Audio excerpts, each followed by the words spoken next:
Once again, Bikini Atoll becomes the scene of the most dramatic nuclear explosion of all.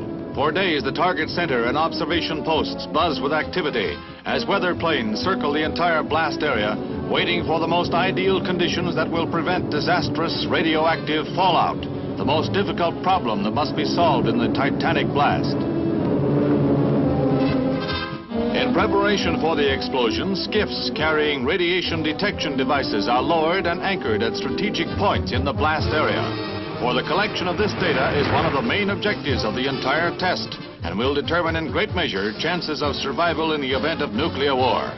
These and tens of thousands of other instruments covering hundreds of square miles will bring back the answer. Trace rockets will capture samples of radioactive clouds. Admiral B. Hall Hanlon, commander, makes a last-minute inspection. And here are the men who will undertake the most hazardous mission in aviation history. They receive a final briefing from the B-52's commander, Major Dave Critchlow. They must drop the bomb from 55,000 feet to explode 15,000 feet over the target area, where these instruments will measure heat and radiation.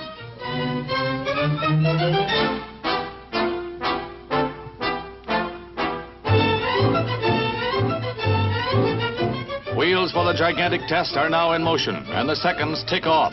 Far below the target island of Namu stands outlined with a cross of lights and its radar installation. Once again, weather planes make a last-minute check.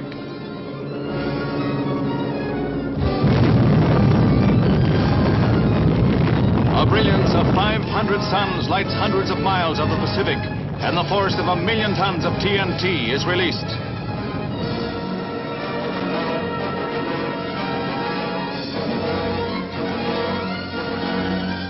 15 seconds later, the light is still unbearable. Observers may well squint, for they may have witnessed a prelude to world destruction.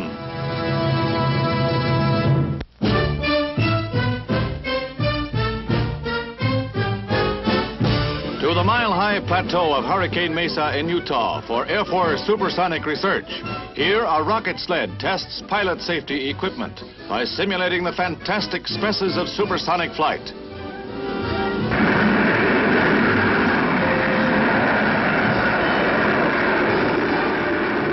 The sled streaks down a 2.5-mile track, gaining velocity steadily.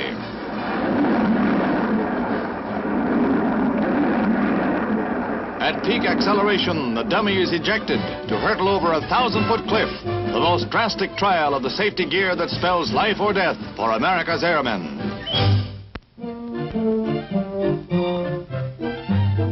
Brookfield Zoo in the spring.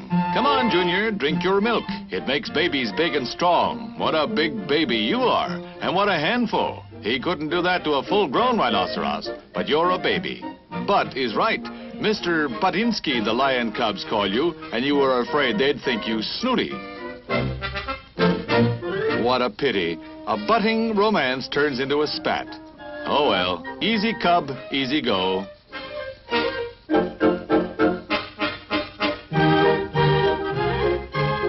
Grandpappy Porker has his nose up in the air, but he's not snooty, just snouty.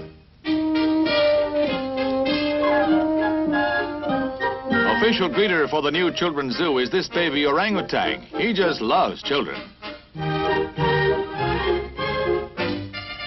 Children love him too, but he's just wild about himself.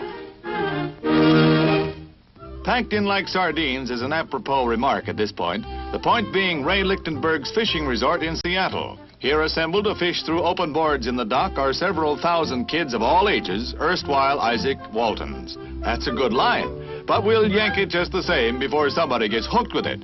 Fish were hooked too by those who know the angles and how to untangle. Hurry up, sis. The first 400 fish caught win silver dollars, and that includes minnows, starfish, crabs, anything by hook or crook. Why, there's even a prize for the smallest. As the returns come in, there's one resounding vote for calling it a day. But the majority are wide awake to wide selections of seafood for supper, even starfish. I knew there was a catch to it, and they caught it. The heart of the cattle country in Oregon beats strong for the teenagers this day, the day of the 8th annual Eastern Oregon Junior Rodeo. Large title, large excitement, large kids getting large charge. They get a bang out of it all right, but these country kids from small cattle towns know how to ride 'em rough. Where'd he go? Bareback broncs are rough on junior cowboys, and so the cowgirls will show 'em up in the calf riding, they say.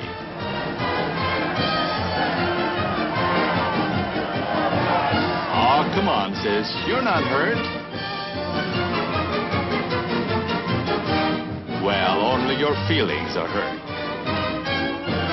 Let a man show 'em. Never mind who shows him, but somebody. Maybe she can.